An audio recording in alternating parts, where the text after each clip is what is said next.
नमस्कार मंडळी, आज मी बनवणार आहे ही जी फुलं आहेत याला आमच्याकडे कुड्याची फुलं अशी म्हणतात.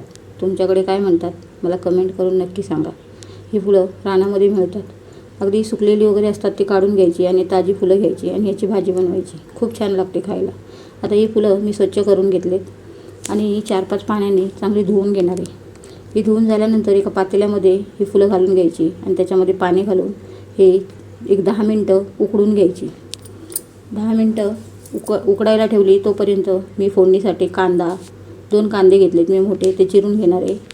4-5 हिरव्या मिरच्या मी चिरून घेणार आहे बारीक आणि 4-5 लसणाच्या पाकल्याही बारीक चिरून घ्यायच्या. हे सर्व साहित्य चिरून झालं का मग मी इकडे आता फोडणी द्यायसाठी कढई गरम करून घेतली. कढईमध्ये तेलही गरम झालं आहे. त्याच्यामध्ये मी आता लसणाच्या पाकल्या घालून घेणार आहे. ह्याच्यामध्ये अगदी ही भाजी सोपी आहे. ह्याच्यामध्ये राई, जिरं हे ते सर्व काही टाकायची गरज नाही. हे 2-3 वस्तूमध्येच ही भाजी खूप छान होते. आता ही लसूण चांगली परतून घ्यायची. नंतर याच्यामध्ये 4-5 कापलेल्या ज्या हिरव्या मिरच्या आहेत त्या घालून घ्यायच्या. हिरव्या मिरच्या आणि लसूण चांगली परतून घ्यायची. ही अगदी चांगली हलक्या गुलाबी रंगावर येईपर्यंत लसूण परतली गेली पाहिजे. तोपर्यंत मी जे फुलं उकडायला ठेवली होती ते आता मी उतरून घेतले थंड करून. आता ही मी पिळून घेणार आहे. फुलं पिळून झाल्यानंतर तर ही फोडणी आपली चांगली हलक्या गुलाबी रंगावरती लसूण आले. त्याच्यामध्ये मी कांदे घालून चांगले परतून घेणार. अगदी कांदाही गुलाबी रंगावर येईपर्यंत परतून घ्यायचा. कांदा परतल्यानंतर इथे मी जी फुलं पिळून घेतली होती त्यांचे असे म्हणजे कापून घ्यायची थोडी बारीक करून. नाके राहिले ना की मग त्याचे असे गोळे भाजीमध्ये येतात.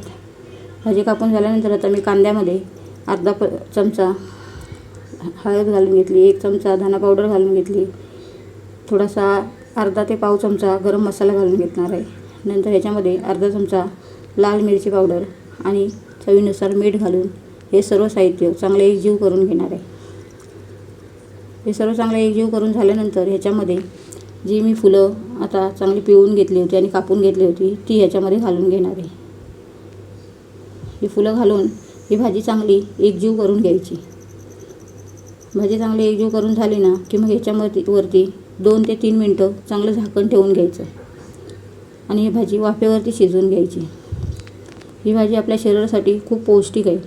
अगदी पोटदुखीवरती वगैरे खूप चांगली उत्तमच असते ही खाण्यासाठी. या भाजीमध्ये तिळकूट टाकूनही तुम्ही बनवू शकता आणि अशी कांद्यामध्येही बनवू शकता. ही आता उकळल्यामुळे याचा कडवटपणा थोडा कमी झाला आहे. बिना उकळल्याही याची भाजी खूप छान होते. अशा प्रकारे एकदा नक्की बनवून बघा आणि रेसिपी आवडली